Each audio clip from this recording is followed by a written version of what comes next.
by the end of the century, approximately 2.5 million U.S. coastal homes and commercial properties, currently worth more than $1 trillion, would be at risk from chronic flooding. And by 2045, within the lifetime of a typical mortgage issued today, about 325,000 coastal properties worth $136 billion are at risk. Climate change is an issue that is getting worse by the day. But, up until now, our nation and others on the planet have had a plan to cut carbon emissions via the international agreement that is the Paris Accords. The Paris Accords is an international agreement between over 50 countries to cut carbon emissions. However, on June 1st, 2017, the U.S. broke off of this agreement to raise the economy of the country.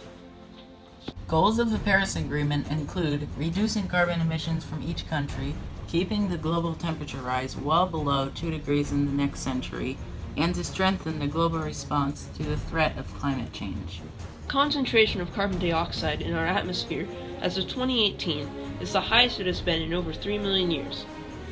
11%, or 800 million people in the world, are currently vulnerable to climate change impacts such as sea level increases, heat waves, floods, and more. One of the side effects of climate change is the devastation of the country of Indonesia. Its capital, Jakarta, has been flooded, and the ocean is going to swallow it up.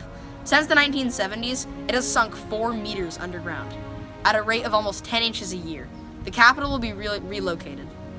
This is why we need America back on the Paris Agreement, to protect countries from devastation like this. Here we asked some experts about the Paris Accord, hoping they would shed some light on its importance. I think it's very important, and I think that it's a way to bring the nations together, representatives from all the nations together, to talk about the dangers of climate change and get people to act. I know it's not perfect, but it certainly is a first step, and I think that is a problem for the world, because the United States is a leader, or was perceived as a leader in the world, and to see us back off makes other countries less eager to participate. And also, we are one of the 3 top producers of greenhouse gases, and so we have responsibility to be involved with this. Our organization is trying to create political will in Washington, D.C. to address climate change. And I work with one of our members of Congress, and I try to set up a meeting twice a year with this member of Congress, either in Washington, D.C. or in San Diego, and try to get them to perceive climate change as a very important issue, and to get them to support the bills that we are advocating for. Yes, I think it is. It was the first time we got almost the entire world to join together to start action on climate change. I believe there were 195 nations that signed on, and even though it wasn't,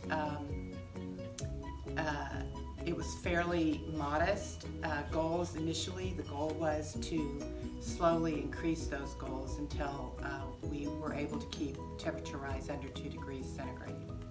I think it was a big blow, because the U.S. has always been the leader, not just in world, trying to help the world in democracy and peace, but also in science. And this was really the U.S. turning its back on science.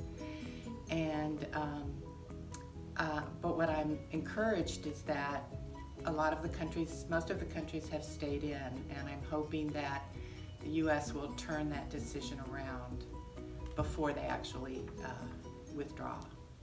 As you can see, the Paris Agreement is an agreement that is necessary to prepare for climate change.